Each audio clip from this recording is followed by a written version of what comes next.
Welcome to Bookish Mind Podcast, Season 4, Episode 1, where we dive into Chapter 1 of Atomic Habits by James Clear and explore how making tiny changes can lead to remarkable results over time. Today, we're not just reading a book, we're launching a deep dive into James Clear's foundational concepts from Chapter 1 of Atomic Habits.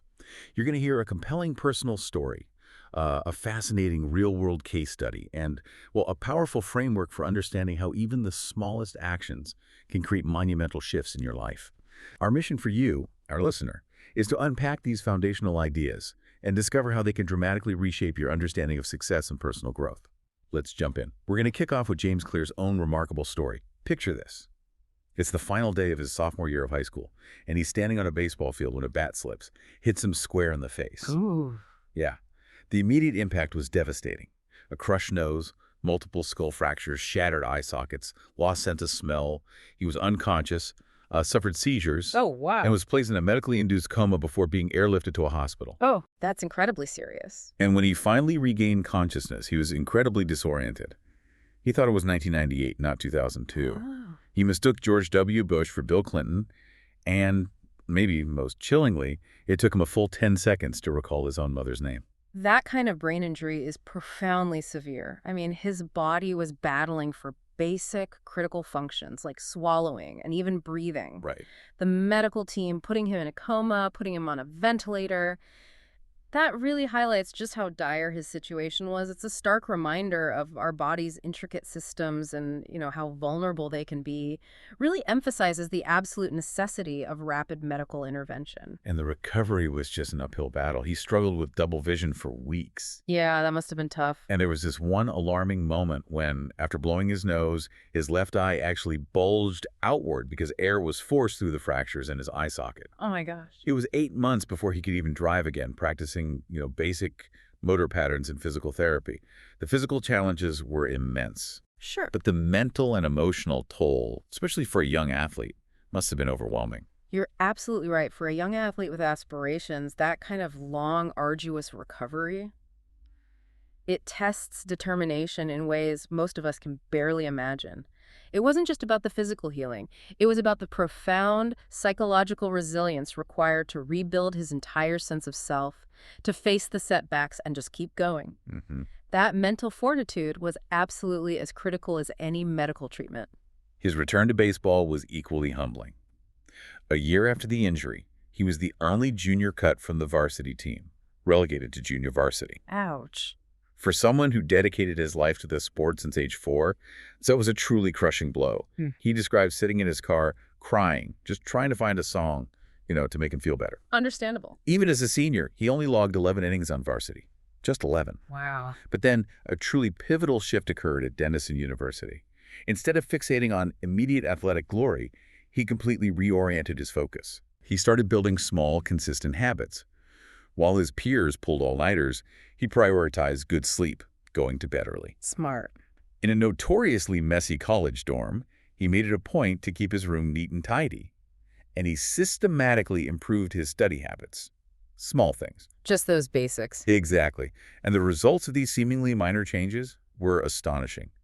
He earned straight A's his first year. Nice. He physically transformed, bulking up from a 170 to a lean 200 pounds through consistent weightlifting. So the consistency paid off. Big time. By his sophomore year, he was a starting pitcher. By his junior year, team captain in all conference. It's a comeback. And 6 years after that devastating injury, he was selected as Denison's top male athlete and named to the ESPN Academic All-America team. Wow. This narrative perfectly illustrates the profound lesson James Clear imparts. Changes that initially seem small and insignificant will compound into remarkable results if you commit to them over time. His success wasn't a single dramatic comeback. It was a gradual evolution. It was a long series of tiny breakthroughs and many small wins accumulating.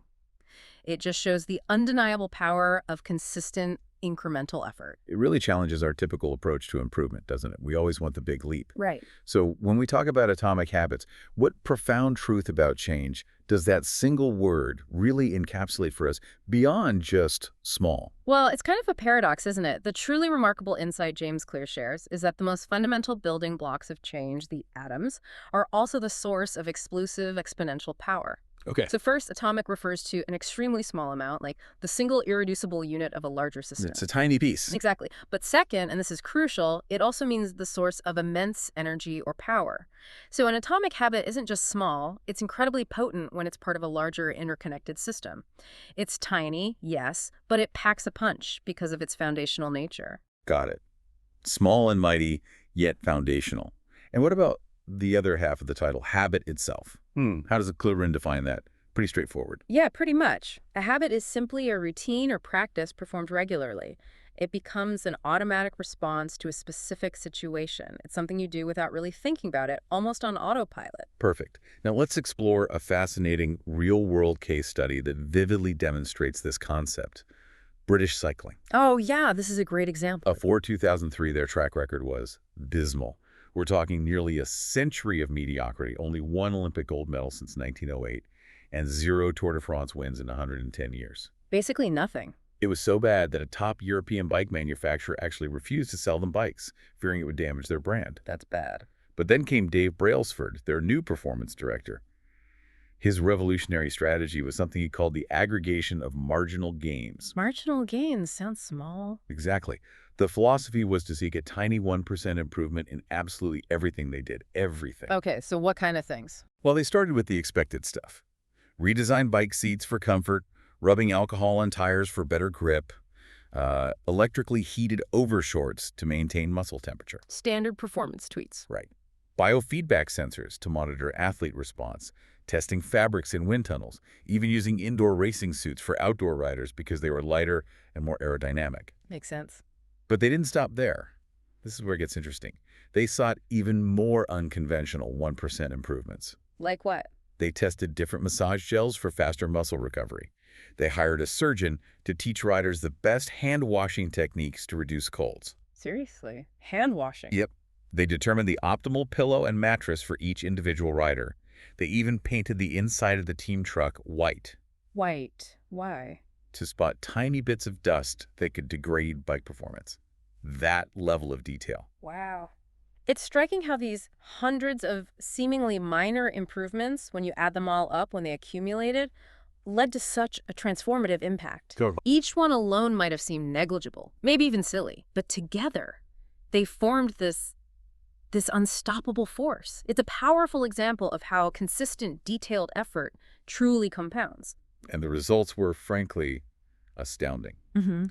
Just 5 years after Brailsford took over, at the 2008 Beijing Olympics, British cycling won an incredible 60% of the available gold medals. 60% from Yeah, basically zero. Exactly. 4 years later, 2012 London Olympics, they set 9 Olympic and 7 world records. Breaking records left and right. And in the Tour de France, Bradley Wiggins became the first British winner ever.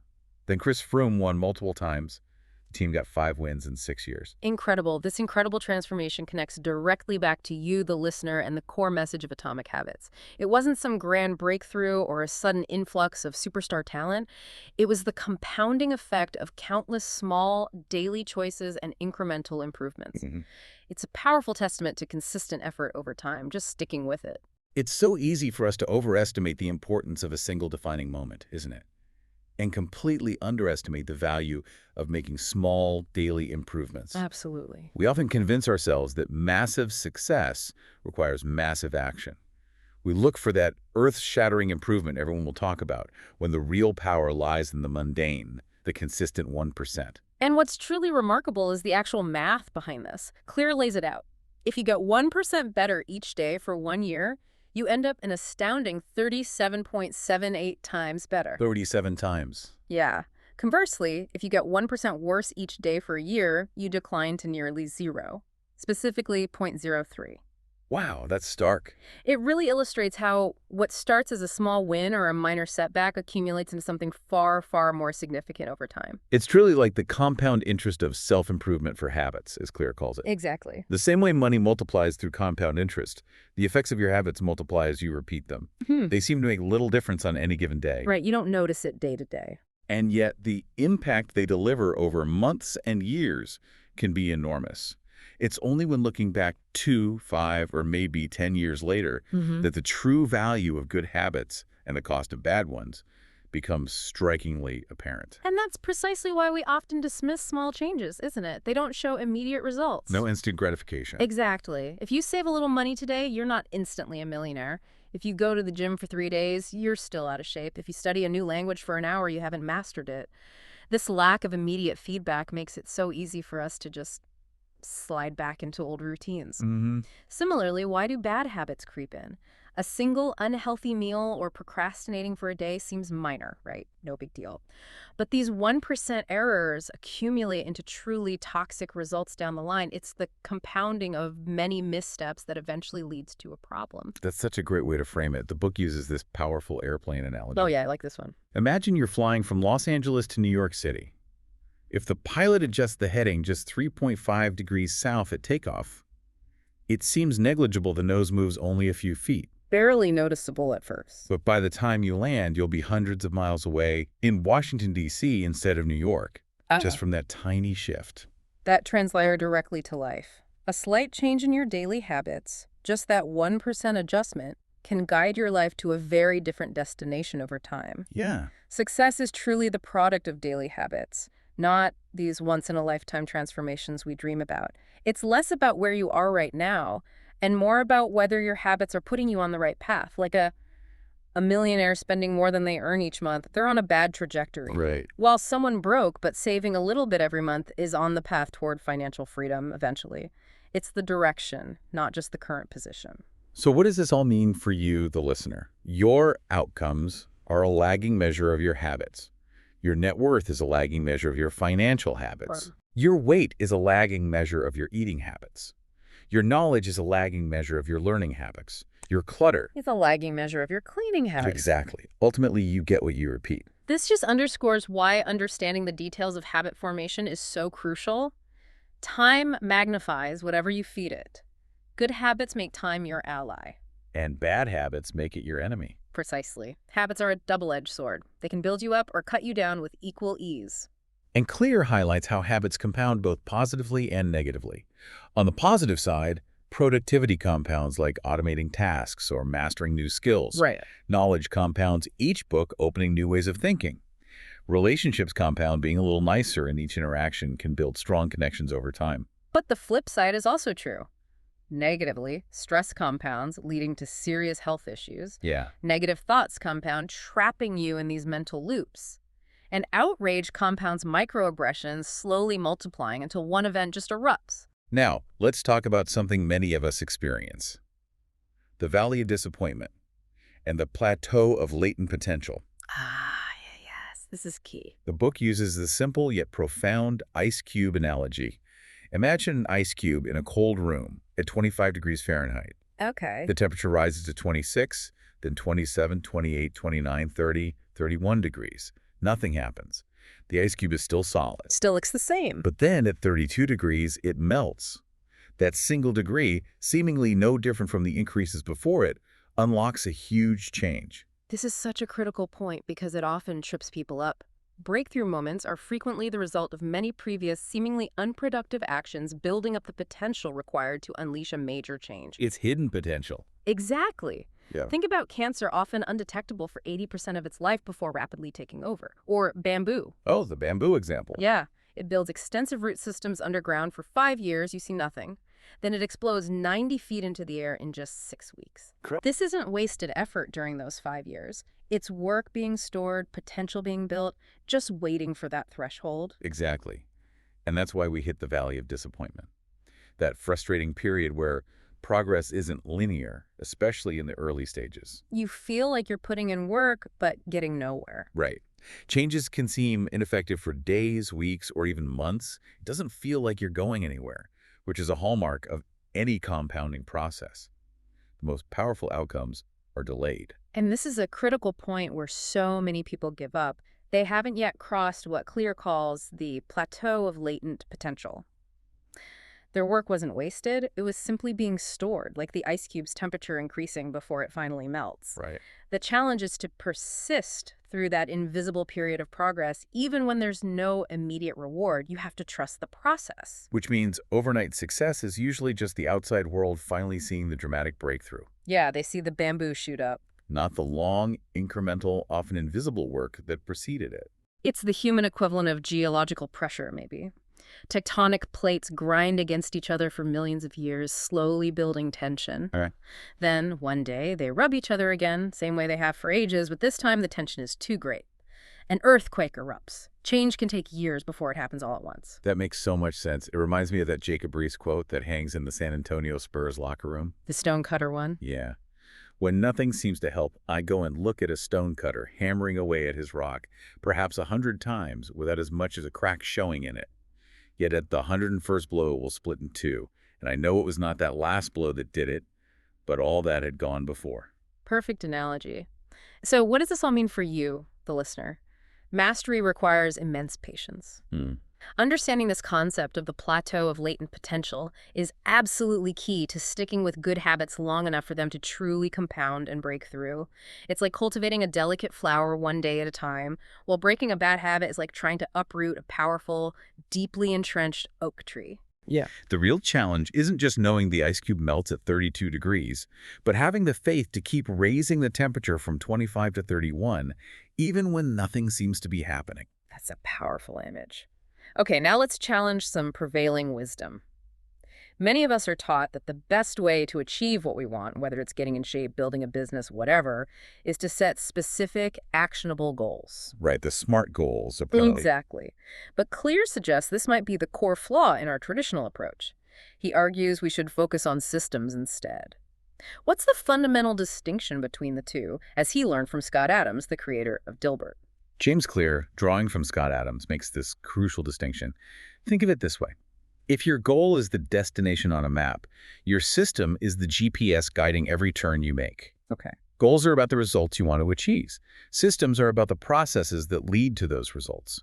For example, a coach's goal might be to win a championship, but their system is how they recruit players, manage assistant coaches, conduct practice every day. The day-to-day stuff. Exactly. An entrepreneur's goal is $1 million business, but their system is testing product ideas, hiring the right people, running marketing campaigns. A musician wants to play a complex new piece. That's the goal. But their system is how often they practice, how they break down difficult measures, how they solicit feedback. So a truly counterintuitive question emerges from this. Yeah.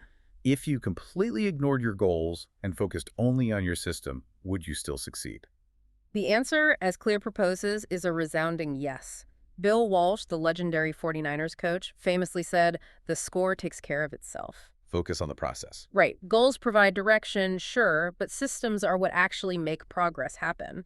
If you want better results, Clear argues, you should forget about setting goals and focus entirely on improving your system. And he identifies 4 key pitfalls, 4 reasons why a purely goal-oriented mindset can actually work against us.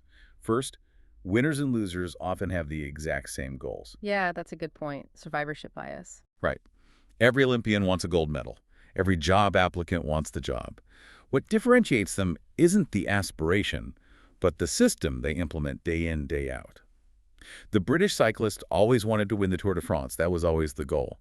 But it was their system of continuous small improvements that finally made the difference. The second problem. Achieving a goal is only a momentary change. Clear uses the messy room example. Yes. You clean a messy room, goal achieved. It's clean for now. But if you don't change the underlying sloppy habits, the system that created the mess, the clutter just returns. You're treating a symptom, not the cause. Precisely. For lasting improvement, you need to fix problems at the system level. Fix the inputs, and the outputs will eventually fix themselves. Okay, third pitfall.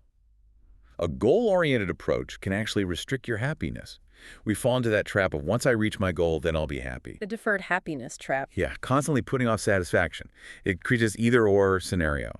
Either you achieve the goal and you're a success, or you fail and you're a disappointment. That's a lot of pressure. It is. But a systems-first mentality is the antidote. You can derive satisfaction anytime your system is running, anytime you're sticking to the process. And a system can succeed in many different forms, not just the one specific outcome you initially envisioned. And finally, the fourth problem. A laser focus on goals can be at odds with long-term progress. Think of the yo-yo effect in dieting or fitness. Right, like runners stopping training right after a marathon. Exactly. The race provided the motivation, but without a system for continued training, the momentum is lost immediately after the goal is achieved. The purpose of setting goals is to win the game. But the purpose of building systems is to continue playing the game. True long-term thinking, Clear says, is actually goalless thinking, focusing on a cycle of endless refinement and continuous improvement. Ultimately, then, it is your commitment to the process, to the system, that will determine your progress. So to bring it all together, if you're struggling to change your habits, the problem isn't you. It's your system. And that leads to Clear's pivotal line from the book, which really sums it up perfectly. You do not rise to the level of your goals, you fall to the level of your systems. Wow. That truly reframes everything. And it brings us back to the deeper meaning of atomic in Atomic Habits. It refers to a tiny change, a marginal gain, that 1% improvement. Yeah. But crucially, it's a little habit that is part of a larger system. It's about how these seemingly insignificant pieces fit together into a grand design that produces results. Precisely.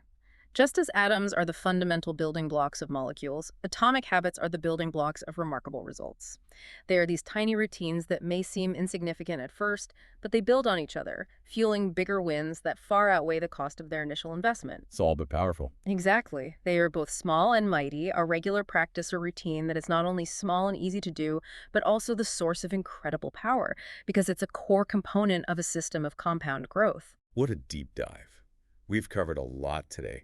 We started with the profound impact of tiny changes, looking at James Clear's personal story and that amazing British cycling turnaround. Yeah, really powerful examples. We explored the reality of the plateau of latent potential, reminding ourselves that progress isn't always linear, and the key is persistence, trusting the process. Sticking with it even when you don't see results yet.